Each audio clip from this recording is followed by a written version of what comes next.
श्री गुरुवे नमः। मित्रों, आज हम इस वीडियो में अविद्या और विद्या के विषय में चर्चा करेंगे। अविद्या की शक्ति का प्रभाव ऐसा है कि भ्रम कितना भी कष्टपूर्ण क्यों न हो, भ्रमित व्यक्ति उसे छोड़ना नहीं चाहता। जिसने भी एक हठ धर्मी व्यक्ति के मत को अथवा अपने दृढ़ मत को बदलने की चेष्टा की है, वह जानता है कि जो व्यक्ति अविद्या द्वारा बनाई गई धारणाओं से प्रेम करता है, उसके लिए वह कैसा विवश करने वाला सत्य हो सकता है। और इसी में अज्ञान निहित है। पक्का भौतिकवादी जो अपने ही सत्य के जगत का बंदी है, अपनी भ्रमित अवस्था से अनभिज्ञ होता है और इसलिए उसमें इस अवस्था को उस परम सत्य रूपी परमात्मा से आदान प्रदान की कोई इच्छा या संकल्प नहीं होता है। जितना भी वह अनंता के विचार को समझ सकता है, वह इस भौतिक जगत को सत्य एवं शाश्वत तत्व समानता है। यह इंद्रिय अनुभव की स्थूलता का को भावना और बोध के शुद्धसार होने की कल्पना करता है।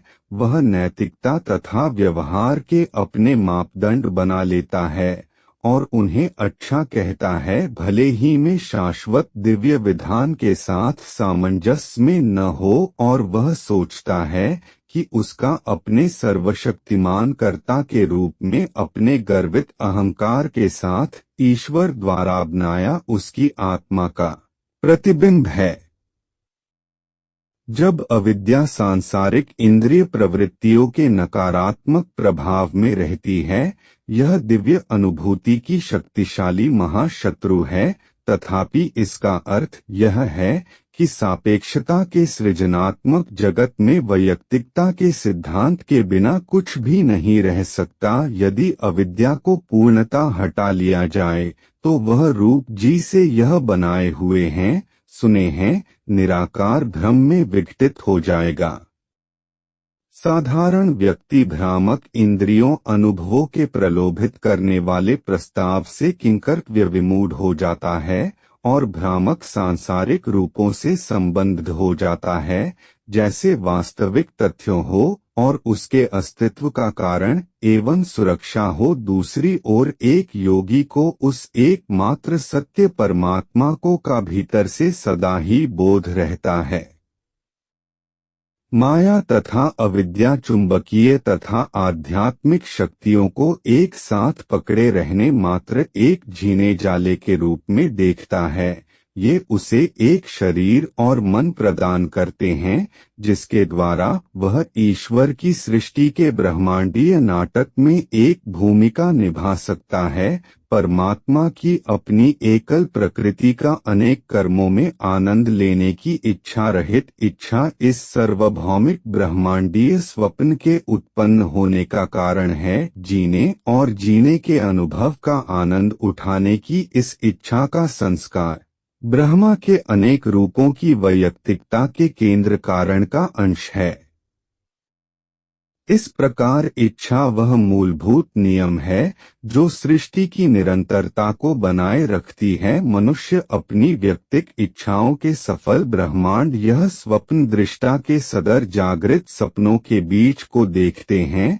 अविद्या अर्थात अज्ञान अहं उत्पन्न करता है।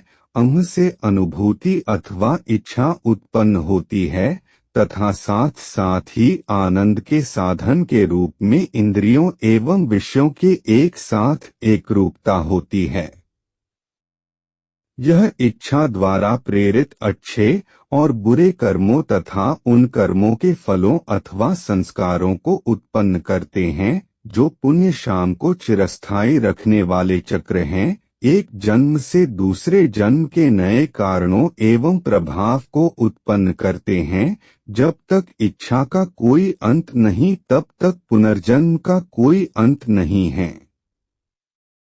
व्यक्ति में इच्छा बीज अथवा सुप्त इच्छा और सक्रिय इच्छा में भेद होना चाहिए। इन दोनों में एक विशाल अंतर है। सक्रिय इच्छा मन एक आवाज है जो एक स्वतंत्र विचार उत्पन्न करती है, मन के इस कार्य की कोई जड़ अवचेतना में नहीं होती। जब यह आवेग व्यक्ति के मन में प्रथम बार उत्पन्न होता है तो यह इतना शक्तिशाली नहीं होता कि इच्छा शक्ति के तुरंत कार्य के द्वारा इसे सरलता से रोका अथवा दबाया ना जा सके। तथापि प्रत्येक इच्छा, चाहे उसका पालन किया हो अथवा नहीं, एक और इच्छा उत्पन्न कर देती है। अह को तुष्ट करने वाली ऐसी इच्छाएं तथाकथित रूप से पूर्ण करने पर भी समाप्त नहीं होती। प्रत्येक सांसारिक उपलब्धि अथवा भौतिक संपत्ति की प्रत्येक प्राप्ति में कुछ सदा अपूर्ण रहता है। इच्छा बीज इन अह पद के लिए सक्रिय इच्छाओं से उत्पन्न होते हैं। जब तक अपूर्ण सक्रिय इच्छाओं को ज्ञान द्वारा भून न दिया जाए, वह मन में एक नई इच्छा का बीज रोपित करती है। यह इच्छा बीज आवेगशील नई इच्छाओं से भी अधिक विविशकारी हैं। यह अवचेतन में गहराई से जड़ जमाए होते हैं तथा यह ऐसी मांगों के साथ अचानक प्रकट होने को तैयार रहते हैं जो अनुचित, निरुत्साहित करने वाली तथा दुखकारी होती हैं। क्योंकि इच्छा इच्छाओं को उत्पन्न करती है, इस चक्र को समाप्त करने का एकमात्र उपाय उनके कारणों को नष्ट करना है। जब योगी दिव्य आत्मा चेतना में अपरिवर्तनीय रूप में स्थापित होकर मोक्ष को प्राप्त कर लेता है तो उसकी इच्छाएं ब्रह्मा की इच्छाभीन इच्छाओं की भांति होती हैं, जिनमें आत्मा को बांधने का कोई विजय शक्ति अथवा क्षमता नहीं होती है। किस प्रकार सांसारिक इच्छा है, हम आदत, आसक्ति आदि बंधनों के कारण को नष्ट करना उपयोगी भक्तों का लक्ष्य होता है, जो दुष्ट व्यक्तियों के विरुद्ध विवेक एवं आत्मशक्ति की दिव्य सेना की सहायता से युद्ध करता है। अगर यह वीडियो आपको अच्छी लग हो तो कृपया वीडियो को लाइक व शेयर व चैनल को सब्सक्राइब करें। धन्यवाद।